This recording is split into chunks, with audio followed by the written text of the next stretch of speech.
Perry Saturn hip replacement. So you saw the video of him from a few days ago. I was tagged in. I reshared it on Twitter because I like Perry, and he's doing well. He's needed hip surgery for a long, long time. So now he's fully on the road to recovery. You watched the video, your reaction? Well, let me say this. I'm not that familiar with Perry, know him, and I've spoken to him a couple of times, You booked but him not a once. lot. But a hip injury is very prevalent in wrestlers, and you can see why. All the bumps they take, we take, not me anymore. It's going to take a toll on your hip. And if you have a bad hip kind of going in, I'd kind of disrecommend getting in pro wrestling as a line of income, because that hip could go at any time. Now, he's been suffering from what I've been reading for a couple of years with this hip, right? Mm-hmm.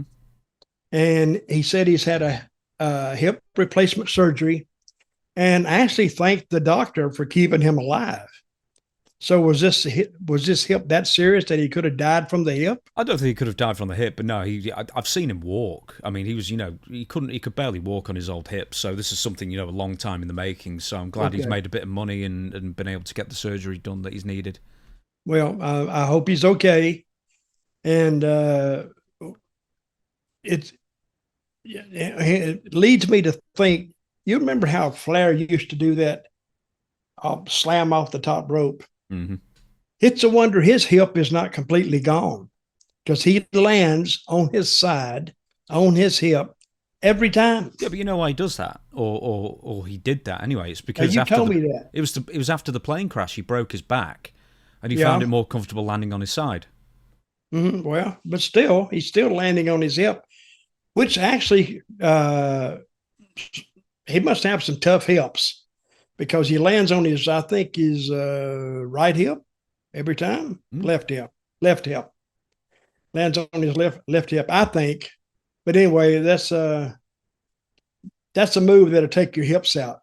So Perry, congratulate you on your surgery and your recovery, and we're all pulling for you. Good man. Right, you said beforehand, just before we started recording, because I said to you, you actually booked Perry once for IWA, or maybe you didn't book, but you were given Kurt Angle and Perry Saturn, and they had a match in IWA Puerto Rico, June of 2000. So they both made the trip down to Puerto Rico, down to the island.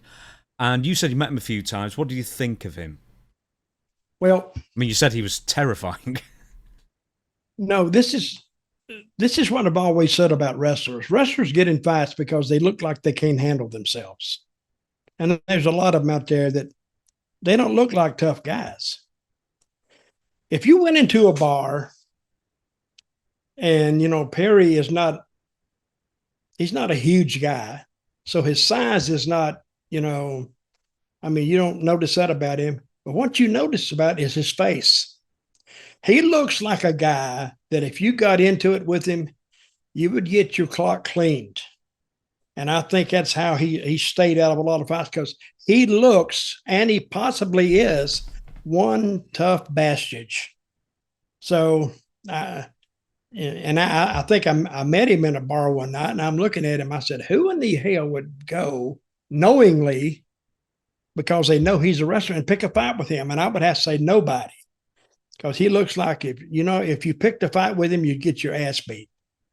So that holds a lot of people away from wrestlers. Now, if a wrestler is, he can actually be fairly big, but his face is, he looks like he's in college, and it tells you about their lifestyle.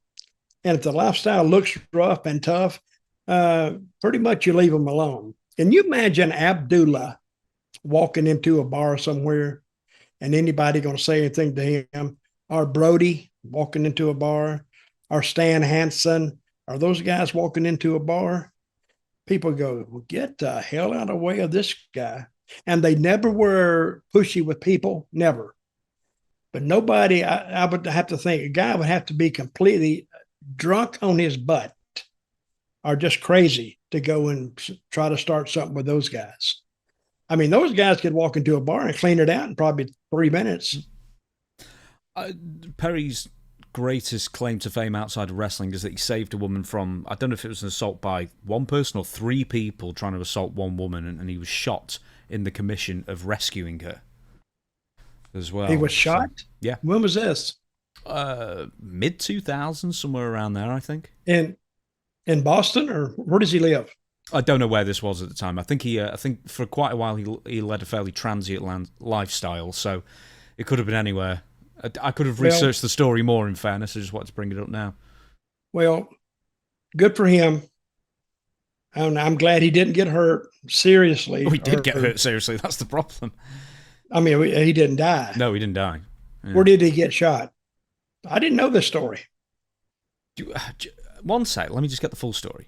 Okay, this is just from Wikipedia, so I'm sorry if it's not that great. But anyway, he was involved in April 2004 altercation with two men when he came to the aid of a woman who they were in the process of assaulting, but I'm not going to say the actual word it says, behind a strip club. He reportedly fought the men and was shot with a .25 caliber handgun in the back of the neck and in the right shoulder, to which he originally thought he had received a punch as a result of the scuffle. After being shot, Tulo, that's his real name, Perry Saturn, became addicted to methamphetamine and was homeless for 2.5 years, and he disappeared from public view for like 6 years, re-emerged in 2010.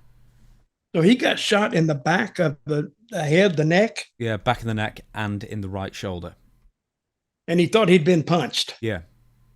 Wow. But we've heard that from like wrestlers with stabbings as well, haven't we? Where they think someone's just been punched and they only realise after the adrenaline wears off and stuff and they check it out that they've actually been cut. So he was in the back of a strip club, or this was happening in the back of a strip club? Yeah, or behind, yeah. Yeah. Wow. Well, he was lucky, and he's also lucky that was a 22 that shot him, right? Yeah. So am I saying that wrong? I said .25, so is it 25? A 25, right. Well, I don't know that much about pistols, but that's a lesser powerful pistol. It's enough, I'm sure.